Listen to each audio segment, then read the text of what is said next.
July the 11th, 2021, Wembley Stadium, the final of the European Championships. Over 300 million people are watching as a 19-year-old places the ball on the penalty spot.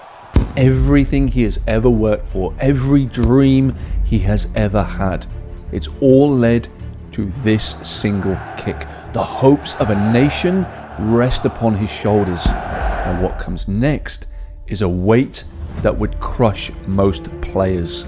And in that moment, a sliding door opens for 99% of players. This is it. This is the origin story of their downfall. A public failure that is so immense, so traumatic, that it embeds itself in the brain like shrapnel. A moment that a career never truly recovers from. A psychological wound that reopens every time the pressure's on. We've seen it happen, but that is not what happened to Bukayo Saka. He didn't just recover, he got better, he got stronger, he became more important. And the question isn't if he bounced back, the question is how. Now, my name is Mark Bowden. I'm a mental performance coach who works mainly with Premier League players, and the answer to this question lies deeper than just character or mental strength. The answer lies in the physical wiring of the human brain.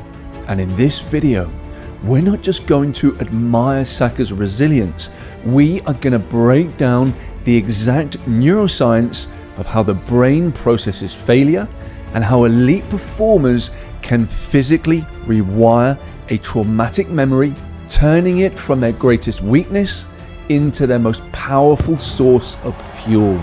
This isn't about personality, it is about neuroplasticity. So first, let's understand what happens in the brain of a typical player after a moment like this. Now, when Saka's penalty is saved, his brain doesn't just register a disappointment, it registers a threat. So deep inside your temporal lobe, there is a small almond-shaped cluster of neurons called the amygdala. Now think of it as your brain's highly sensitive threat detector. Now for our ancestors, it would fire when they saw a predator. For a modern-day footballer, it fires during moments of intense social and professional risk. So that penalty miss, it sends a massive threat signal to Saka's amygdala. It screams, "This is a disaster. You have failed in front of the entire world." The amygdala then floods the body with stress hormones like cortisol and adrenaline. Now this is crucial because those hormones act like a chemical glue. They cement that memory and its associated feeling of fear and shame, bringing them together. Now the brain then creates a powerful negative neural pathway, so the image of the penalty spot is now hardwired to the feeling of panic. Now for most players, that pathway becomes a trap. The next time they're in a highly pressurized situation, that amygdala of theirs will hijack the same system. It fires the same fear signals automatically, so their muscles will tighten, their breathing gets shallow, and their focus will start to narrow. They're now not just trying to score, they're trying to avoid reliving a trauma. This is the neurological root of what we call choking. But here's the most important part that you need to understand about your brain. It's not fixed, it's not concrete, it's more like plastic. And that's why scientists call it neuroplasticity. It means that you can reshape it. You can build new roads and close old ones. And the number one rule of neuroplasticity is simple. Neurons that fire together wire together. Now the battle that was going on in Bukayo Saka's head after that final, it wasn't between strong and weak, it was a biological turf war between the reactive, emotional amygdala and the logical, deliberate prefrontal cortex. Now, this prefrontal cortex right here at the front of your brain is the CEO, it's the coach. It is responsible for rational thought and emotional regulation, and it's also responsible for long-term planning. Now, whilst the amygdala will scream danger, the prefrontal cortex can step in and say, hold on, let's analyze this. What can we learn? How do we use this? Now, the process that Saka underwent in the weeks and the months after the final was a masterclass in giving power to the prefrontal cortex, literally rewiring the meaning of the memory of his penalty. Now, this is a psychological concept known as post-traumatic growth. So how did he do it? Now, we can see the evidence in his actions. Now, he followed a 3-step process, whether consciously or not.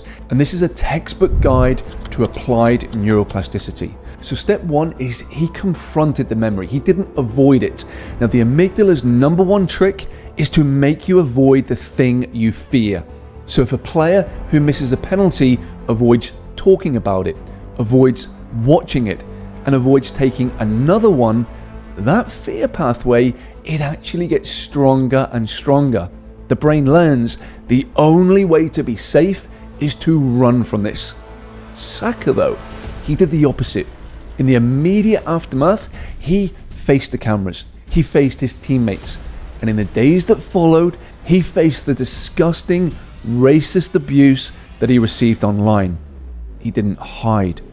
By confronting the memory and the consequences, he gave his prefrontal cortex the opportunity to start processing it logically rather than letting his amygdala run the show from the shadows. Then step 2, he reclaimed the narrative.